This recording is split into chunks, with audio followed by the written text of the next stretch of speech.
Que Dieu vous bénisse et bienvenue à tous au sein de la Mission chrétienne française. C'est pour moi une joie, un plaisir de vous accueillir et le désir de Dieu, comme mon désir, c'est que vous soyez bénis à tout égard et que vous puissiez grandir, progresser en amour, observant ce commandement. Tu aimeras Dieu de tout ton cœur et tu aimeras ton prochain comme toi-même. Nous allons proclamer à toi notre Dieu soit l'honneur, la force, la puissance et la gloire, d'âge en âge et d'éternité en éternité, au siècle des siècles. Amen. À toi, notre Dieu, soit l'honneur, la force, la puissance et la gloire, d'âge en âge et d'éternité en éternité, au siècle des siècles. Amen. Saint, Saint, Saint est l'Éternel des armées. Toute la terre est remplie de sa gloire. Saint, Saint, Saint est l'Éternel des armées. Toute la terre est remplie de sa gloire. Saint, Saint, Saint est l'Éternel des armées. Toute la terre est remplie de sa gloire. Amen. Alléluia.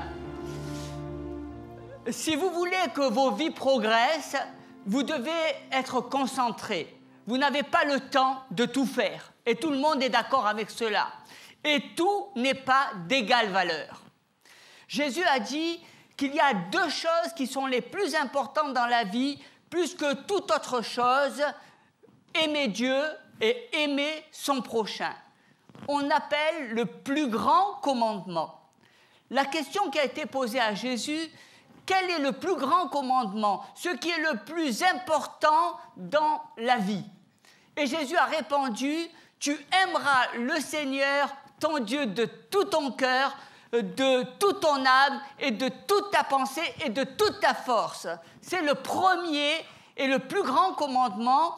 Et le deuxième commandement qui lui est semblable, tu aimeras ton prochain comme toi-même. Dieu dit que ce sont les deux choses qui comptent le plus dans une vie. L'amour pour Dieu et l'amour pour son prochain. La Bible est très claire à ce sujet. Vous êtes sur terre pour ces deux choses. Apprendre à aimer Dieu et apprendre à aimer son prochain.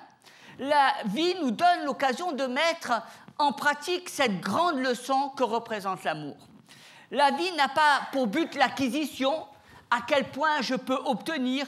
Il ne s'agit pas de l'accomplissement, à quel point je fais. Il ne s'agit pas de réalisation, combien je gagne. Il ne s'agit pas de toutes les autres choses que l'on nous dit à ce sujet, parce que tout cela, vous allez le laisser derrière. Vous n'allez pas amener votre carrière au ciel, vous n'allez pas amener votre voiture, même si elle est très belle, au ciel, vous n'allez pas amener votre maison au ciel. Dieu vous a donné la vie sur cette terre pendant 80 ou 100 ans, pour certains qui sont plus robustes, pour que vous puissiez apprendre à aimer. La vie est une école d'apprentissage de l'amour. Jésus dit ici, les deux choses les plus importantes dans la vie sont apprendre à aimer Dieu de tout ton cœur et apprendre à aimer son prochain. Nous allons parler aujourd'hui de faire de l'amour votre principale priorité. Nous savons que l'amour est important, mais nous l'oublions souvent. Nous sommes souvent distraits par d'autres choses. Aujourd'hui, nous allons parler de ce que j'appellerais apprendre à faire de l'amour, la priorité numéro 1. C'est une loi. Dieu dit que vous devez apprendre comment faire de l'amour votre priorité numéro 1, number one, votre objectif principal, votre plus grande ambition, le but de votre vie. Plus que toute autre chose, vous devez apprendre à être une personne qui aime Dieu et qui aime son prochain. Il y a là plusieurs raisons pour lesquelles nous devons rechercher l'amour de Dieu. La première chose, c'est que l'amour valide votre foi. Ça veut dire quoi? Ça signifie quoi? Cela prouve que je fais vraiment partie de la famille de Dieu. Cela prouve que je suis sauvé. Cela prouve que je suis né de nouveau, que je suis du bon côté et pas du mauvais côté. L'amour valide votre foi. Lorsque je suis invité à l'Élysée, et si un jour j'ai l'occasion d'y aller, je suis persuadé qu'on va me demander, lorsque je veux me présenter au perron, on va me demander de décliner mon identité. Ça veut dire quoi? Ça veut dire que bien que je vais apporter, il va falloir que je prouve qui je suis. Donc je vais apporter une carte d'identité, et puis même, souvent quand vous allez dans certains endroits, on vous fait même prendre vos empreintes parce qu'on veut savoir qui vous êtes et pourquoi vous allez voir telle personne. Et il en est de même, je dirais, que pour chacun de nous dans le ciel, nous avons une identité et nous devons prouver, avoir cette preuve d'être des enfants de Dieu. C'est ce que je suis.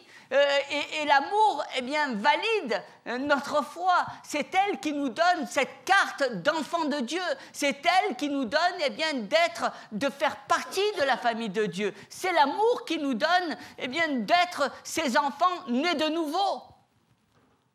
C'est l'amour. Et cela m'ouvre le ciel et me donne de pouvoir rentrer dans la présence de Dieu. Alors comment vous allez valider cette identité? La Bible dit que Dieu ressemble à votre style de vie. Elle nous dit « aimez-vous ».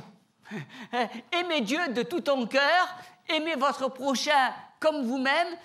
La raison pour laquelle Dieu veut nous apprendre à aimer pendant notre vie sur terre, c'est que nous allons devenir comme lui. Il est amour. Et c'est pour que nous puissions vivre cet amour. La première épître de Jean, au chapitre 4, verset 20, nous dit « Si quelqu'un dit « j'aime Dieu » et qu'il haïsse son frère, c'est un menteur. Car celui qui n'aime pas son frère qu'il voit ne peut pas aimer Dieu qu'il ne voit pas. » Il y a beaucoup de gens qui me disent « j'aime Dieu ». C'est facile d'aimer Dieu parce qu'on ne le voit pas. Mais ce qui valide l'amour que tu as pour Dieu, c'est quand tu aimes ton prochain. C'est là que nous remarquons si tu as de l'amour pour Dieu. L'amour valide votre foi et l'amour du prochain valide votre amour pour Dieu et prouve que nous sommes véritablement des enfants de Dieu. Le deuxième point, c'est que l'amour fait partie intégrante de notre vie. En d'autres termes, l'amour devient la principale dominante de notre vie. C'est ce qui est notre principale caractéristique. Lorsqu'on vous voit, on doit voir l'amour qu'il y a en vous. Ma vie sociale, ma vie financière, ma vie d'église, la vie à mon travail, ma vie en amitié, tout cela doit être caractérisé par l'amour, qui est une base essentielle dans notre vie et dans tous les domaines de notre vie. C'est elle qui doit être de partout et c'est elle qui caractérise notre vie. Si nous n'avons pas d'amour, nous sommes fragmentés, nous sommes segmentés, nous sommes divisés. Nous ne sommes pas un avec Dieu, nous ne formons pas un ensemble intègre, mais nous sommes en combat, en lutte, en opposition avec nous-mêmes. Et nous sommes une représentation de notre opposition. Et Dieu veut que nous soyons et que nos vies soient harmonie, que nous soyons un, que nous soyons un édifice bien coordonné. C'est là le désir de Dieu. Nous avons tous un principe dominant dans notre vie, et cela signifie que tout le monde construit sa vie autour de quelque chose, une base. Il y a certaines personnes qui construisent leur vie autour de l'argent. C'est leur base principale. Ils veulent devenir riches. C'est leur but. Ils vont chercher par tous les moyens à devenir riches.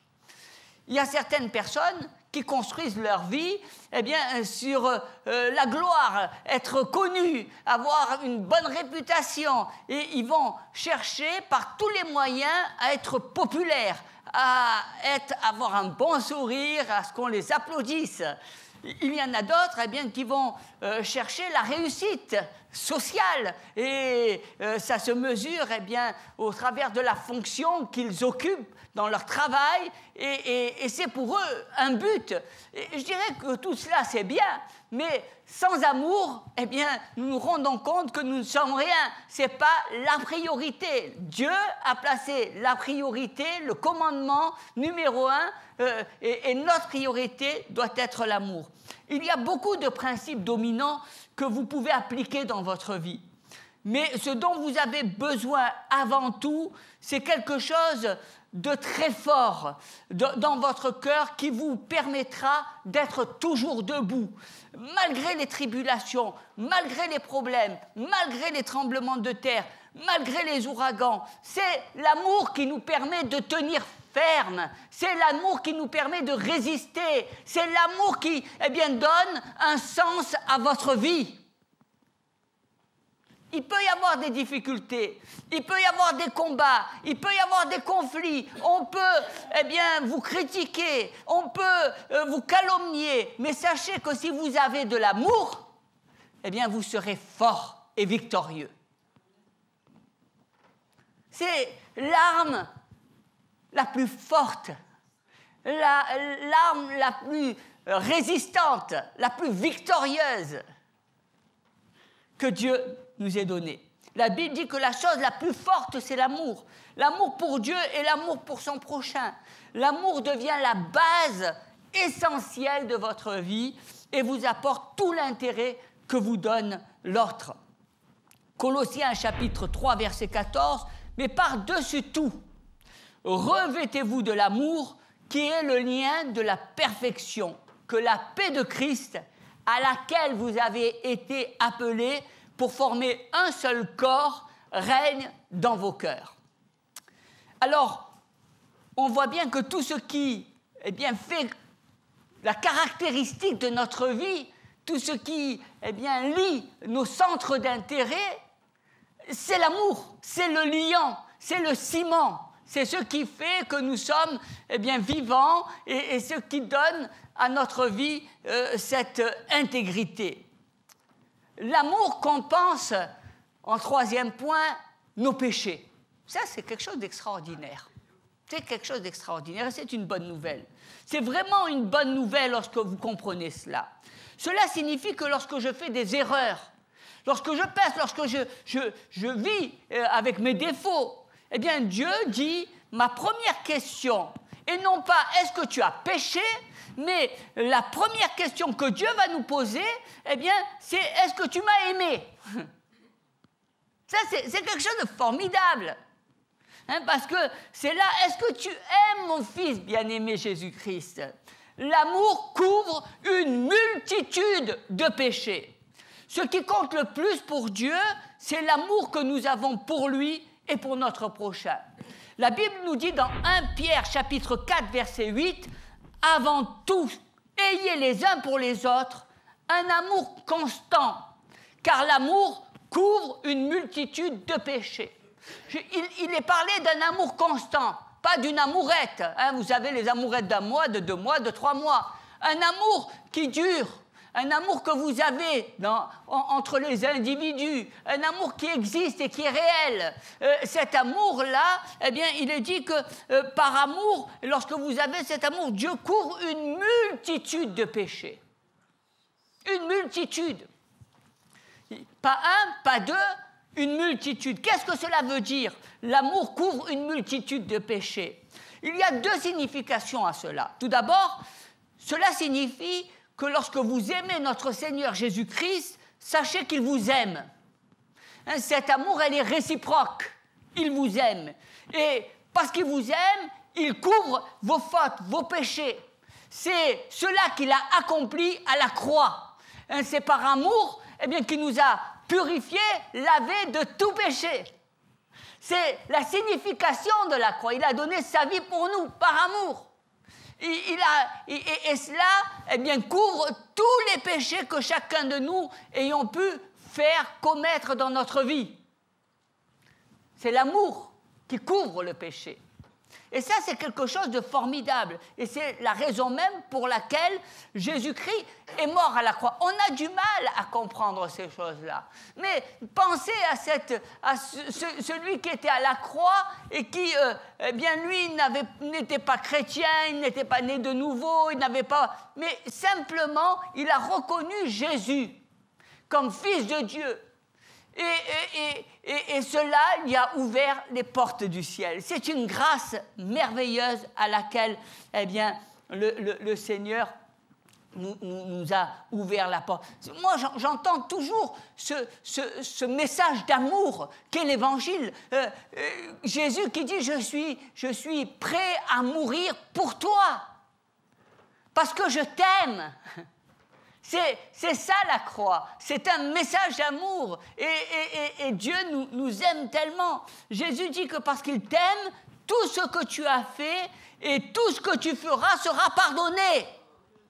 C'est quelque chose de formidable. Alors il y a des gens, je dirais les hypocrites de la foi qui diront toujours, mais quand même, non, quand tu as le pardon dans ton cœur et que tu es sincère, je pars sur des bases authentiques, sincères. Je ne suis pas là en train de parler à vos hypocrites, ou je ne parle pas, parce que souvent, vous savez, les gens, ils interprètent toujours les choses pendant que le prédicateur fait le message. Je dis, mais quand même, c'est trop facile. Non, si tu es sincère, Dieu te pardonne tout à partir du moment où tu es sincère, à partir du moment où tu te mets à la croix et où tu veux te repentir. Dieu ne pardonne pas la première fois parce que tu viens à Jésus, et puis après, il ne te pardonne plus. Dieu est pardon. La croix, elle se manifeste à chaque fois que tu cries à lui. À chaque fois que tu viens à ses pieds et que tu implores son pardon, Dieu te le donne et te l'accorde par amour. C'est quelque chose qui est formidable. Hein, moi je suis émerveillé. Et ça, c'est une bonne nouvelle. C'est vraiment la bonne nouvelle. Dites-le, c'est une bonne nouvelle. La Bible dit que l'amour de Jésus-Christ couvre mes péchés. Elle me couvre. C'est une couverture. Vous savez, quand il couvre, on ne voit plus rien. C'est une couverture. Elle couvre le tout. Personne ne peut le voir. Dieu dit, parce que je veux que tu ailles au ciel. Le ciel est parfait. Et bien souvent, on dit, oui, mais d'accord, mais moi, je ne suis pas parfait. Effectivement, nous ne sommes pas parfaits. Mais c'est par amour que Dieu, eh bien, nous couvre. Et le ciel nous est ouvert malgré nos imperfections. Pourquoi ? Parce que, eh bien, Jésus nous couvre. Et le ciel reste ouvert. Alléluia. Hein? C'est une bonne nouvelle. Jésus dit que je vais venir sur terre, je vais mourir pour eux, je vais mourir à la croix et je vais leur montrer à quel point je les aime. Mon amour, s'ils l'acceptent, couvrira eh bien, l'ensemble de leurs péchés afin qu'ils n'aient pas à les payer plus tard. Hein? Ce sont là de bonnes nouvelles. Vous voyez les bienfaits de l'amour. L'autre chose, cela signifie, quand il dit « l'amour couvre une multitude de péchés », eh bien, une fois que j'ai été pardonné, Dieu me donne la capacité, à moi et à vous, eh bien, de pouvoir pardonner les autres. Si Dieu m'a pardonné, alors il me donne la capacité, à moi, de pouvoir pardonner les autres. Parce qu'il m'a pardonné. Donc, si moi aussi, je n'étais pas parfait, eh bien, il m'a pardonné et je me dois de pardonner les autres. Ce qui me permet de libérer, eh bien, toutes ces personnes des liens. J'ai été pardonné et je veux pardonner les autres. Si vous voyez des personnes qui jugent et qui se disent bien pensants, vous verrez que ces personnes sont toujours zélées à critiquer, sont négatives, toujours avoir la manie du perfectionnisme. Cela signifie qu'elles ne se sentent pas elles-mêmes aimées de Dieu. Hein, souvent, quand vous voyez des personnes qui jugent, qui sont là et qui voient toujours les défauts, eh bien, c'est que dans leur vie, elles ne sentent pas l'amour de Dieu. Dieu est amour. Et souvent, moi, je me rends compte combien eh bien, ces personnes souffrent parce qu'elles ont du mal à s'accepter, parce qu'elles ont du mal à recevoir l'amour de Dieu, parce qu'elles n'ont pas fait cette expérience d'amour sincère et authentique avec Dieu. Quand vous comprenez bien que vous avez été pardonné, cela vous permet facilement eh bien, de lâcher du mou, d'être beaucoup plus souple, hein, de ne pas être intransigeant, de ne pas être à la lettre. Vous arrivez eh bien, à pardonner aisément. C'est à cela que le Seigneur nous appelle. Hein, il nous a mis un cœur de chair, il a ôté le cœur de pierre. On ne reste pas figé sur ce qui s'est passé ou ce qui se passe. On se prend pas la tête comme ça sans cesse, on laisse passer. Et puis on est disposé, nos cœurs sont disposés à pardonner les autres. Quand vous comprenez ces choses-là et que vous comprenez à quel point Dieu vous a honoré en vous pardonnant de toutes vos erreurs, de tout ce que vous avez fait, eh bien, vous avez du zèle et vous avez beaucoup plus de facilité à pardonner les autres. L'amour couvre une multitude de péchés. Lorsque vous êtes quelqu'un rempli d'amour, eh bien, Dieu vous donne la capacité de tout supporter. L'amour supporte. C'est vrai que quand tu aimes, eh bien, tu supportes. Quand tu as des tensions, quand tu as des combats avec une personne, quand tu as des conflits, c'est souvent parce que tu as senti à un moment donné une situation de rejet et ça t'est très très difficile eh bien, de supporter parce que tu vis cette situation de rejet. Et cela eh bien, va te permettre souvent va te tenir à être sur tes gardes. Mais si tu es rempli d'amour pour une personne, eh bien tu supportes tout, n'importe quoi. Tu vas le supporter parce que tu as de l'amour. Parce que c'est quelque chose eh bien, que tu ressens. Souvent on dit, mais c'est très difficile, je vis des situations difficiles. Mais c'est la racine du mal, c'est qu'au fond, eh bien, il n'y a pas d'amour, où il y a eu des blessures qui n'ont pas été guéries et qui font eh bien, que c'est difficile pour la personne de supporter. L'amour ne cherche pas la confrontation. Il y a des gens qui cherchent toujours la petite bête, vous savez, qui sont là. Quand tu aimes, tu es cool, ça te passe au-dessus, ça glisse. Tu n'es pas là toujours en train de remarquer ce qui ne va pas, etc. Tu ne te prends pas la tête parce que tu n'es pas là en train... Vous savez, souvent, on rentre dans un combat, dans une confrontation, c'est pas bien. Non, c'est cool. C'est l'amour. Hein? L'amour, eh bien, cherche pas. C'est une marque de l'amour et l'amour supporte tout. Alléluia. Alors Dieu dit que je veux que vous fassiez l'expérience de mon amour pour que vous puissiez le transmettre à d'autres personnes. Vous pouvez être aimable et pardonner, miséricordieux et comprendre eh bien, tous les gens quand ils souffrent et qu'ils font des erreurs. L'amour couvre. L'histoire du monde est que Dieu se sert de personnes imparfaites. Et ça, nous devons le comprendre et le saisir. Dieu n'a pas choisi des parfaits. Il a choisi eh bien, des pécheurs pour faire le travail. Il a choisi eh bien, des hommes imparfaits, des femmes imparfaites. Et nous sommes tous imparfaits pour être son peuple, et pour que nous puissions vivre. L'une des grandes histoires de la Bible est l'histoire du roi David. Hein? Il était le roi d'Israël. David n'était pas exactement une personne parfaite. Il a fait sauter Lot hein, de son trône, de sa royauté. Il a menti, il a triché, il a violé, il a volé la femme d'un de ses soldats, il a commis l'adultère, puis il a assassiné ce gars. Et puis David, eh bien, on ne peut pas dire que ça soit l'idéal du chrétien.